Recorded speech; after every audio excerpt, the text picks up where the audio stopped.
Bonjour à tous et bienvenue dans ce grand oral Place de la Santé. Vous êtes venus nombreux, donc on vous remercie malgré l'actualité brûlante, mais pour se consacrer aujourd'hui à un thème particulièrement important pour les Français pour les 5 années à venir. Je pense bien sûr à la santé. Nous recevrons ici tour à tour 4 candidats pour parler de leurs propositions. Yannick Jadot, candidat écologiste, Anne Hidalgo, candidate pour le Parti Socialiste, Fabien Roussel pour le Parti Communiste, mais aussi Valérie Pécresse pour les Républicains. Cette émission est retransmise en direct sur Public Sénat, mais aussi sur placedelasanté.fr et sur les réseaux sociaux de la Mutualité française. Vous pouvez notamment suivre nos débats sur Twitch avec le streamer politique Jean Massier.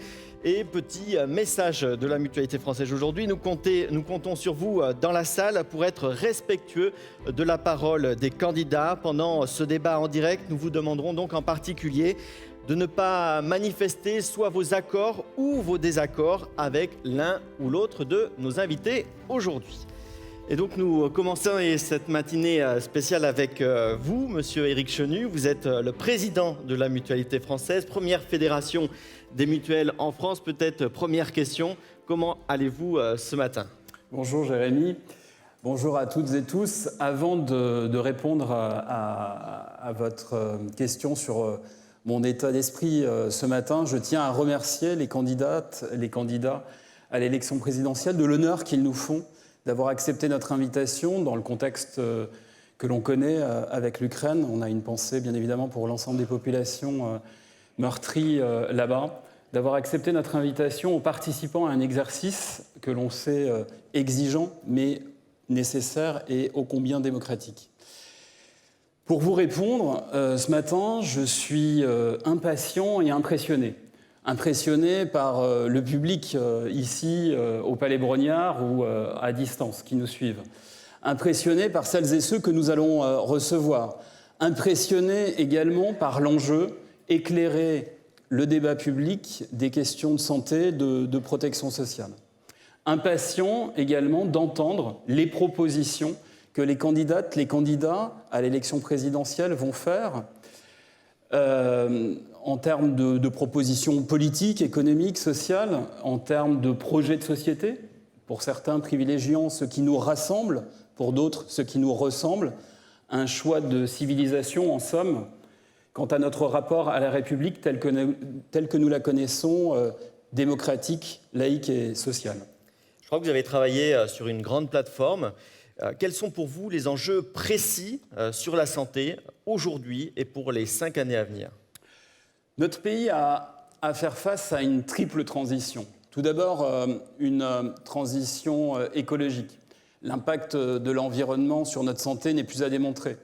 Et si nous voulons endiguer le réchauffement climatique, on devra remettre en cause nos modes de production et de consommation. Cela aura inexorablement un impact sur les flux de financement de la protection sociale et solidaire. Nous devons l'anticiper. Ensuite, une transition démographique qui est d'ores et déjà engagée et qui nous oblige à la fois permettre à la jeunesse de s'émanciper et en même temps d'accompagner l'avancée en âge. Ce sera le meilleur moyen pour finalement nous prémunir de tous les risques de tensions intergénérationnelles. Ensuite, une transition numérique, qui bouleverse la quotidienneté de nos vies personnelles, professionnelles, par la production de data, par l'intelligence artificielle, par les perspectives d'innovation. Cela soulève de nombreuses questions éthiques, déontologiques, et aussi des enjeux en termes de souveraineté en matière de numérique en santé.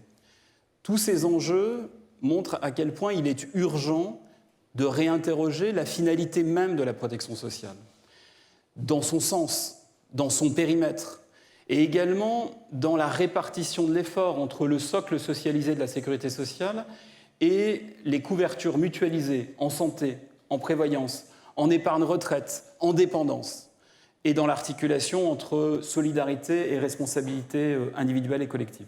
Vous êtes un acteur parmi d'autres sur qui vous espérez pouvoir vous appuyer pour relever ces enjeux dans l'avenir ?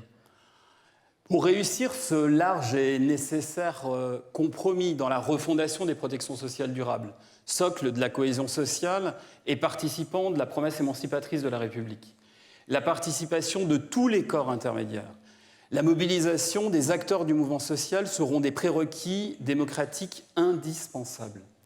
Mais ne nous y trompons pas. La crise sanitaire qui nous affecte depuis 2 ans maintenant a impacté notre santé physique, psychique, mais aussi notre santé démocratique. Et à l'aube d'échéances électorales majeures pour le pays, nous devons y être collectivement attentifs si nous voulons retisser le lien de confiance consubstantiel au cadre démocratique. Et précisément, vous attendez quoi des candidats aujourd'hui ? Nous attendons de ces leaders politiques qu'ils nous disent comment redonner force et vigueur aux 3 mots qui ornent nos édifices publics.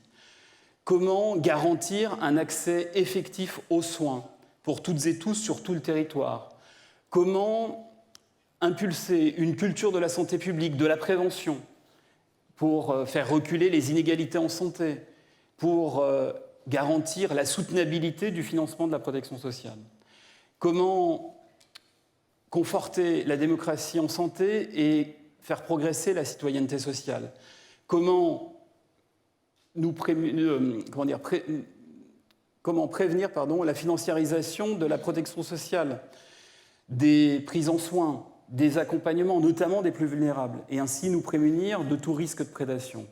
Et puis enfin, comment lever les freins économiques, fiscaux, réglementaires, prudentiels, qui brident les acteurs de l'économie sociale et solidaire dans leur capacité à innover, à expérimenter, à être apporteurs de solutions dans les territoires.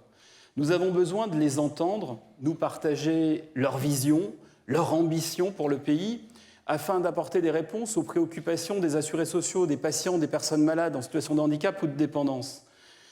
Tant les questions de santé et de protection sociale sont prégnantes dans les attentes exprimées, que ce soit sur placedelasanté.fr ou au travers les propositions de celles et ceux qui ont participé à la Convention citoyenne organisée par la Mutualité française, ou au travers l'enquête Harris Interactive que la Mutualité a engagée et a publiée ce matin. Dans ce que vous voyez déjà, des propositions des candidats qui sont présents aujourd'hui ou ceux qui sont absents, est-ce que vous pensez que leurs propositions sont à la hauteur de l'enjeu ? On va les entendre ce matin. Ils vont nous éclairer, nous dire, nous faire part de leur vision, de leur ambition, et puis à chacun de se forger une opinion. En tant que président de la Mutualité française, avec les mutualistes ici présents ou derrière leurs écrans, nous sommes fiers, à notre place, d'éclairer le débat public, de faire œuvre utile. Nous écouterons donc avec intérêt et attention leurs propositions ce matin. Parce que depuis 120 ans, la Mutualité française, au cœur du mouvement social, aux côtés de la puissance publique, a toujours su évoluer pour apporter des réponses utiles et concrètes aux besoins sociaux, pour s'adapter aux aspirations sociétales et pour proposer aux femmes et aux hommes de notre pays des territoires d'engagement pour l'entraide et les solidarités. Aussi, je nous souhaite une matinée riche, stimulante et surtout utile. Une matinée en effet très utile. Merci Éric Chenu.